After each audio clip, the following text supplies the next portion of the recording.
Hey guys, welcome back to our YouTube channel Login Aid, and in today's video I'm going to guide you through how to fix Dola AI app not working.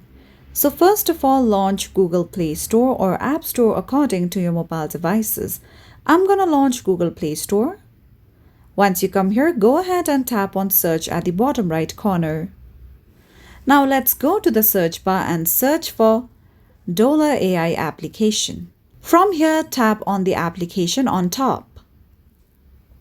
Now over here, instead of the option of open, if you see the option of update, tap on it and make sure that the application is updated to its latest version.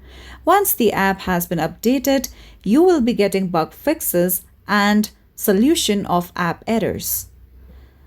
Now another step you could do in order to fix your issue is that launch settings on your mobile devices.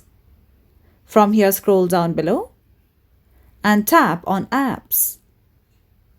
Now you could directly search for Dola AI application. Now once you come to app info page, scroll down below and tap on storage. Now over here at the bottom right corner, you'll see the option of clear cache. If you tap on it, your app issues will be fixed. So that's all for today's video, and at last, don't forget to subscribe to our YouTube channel.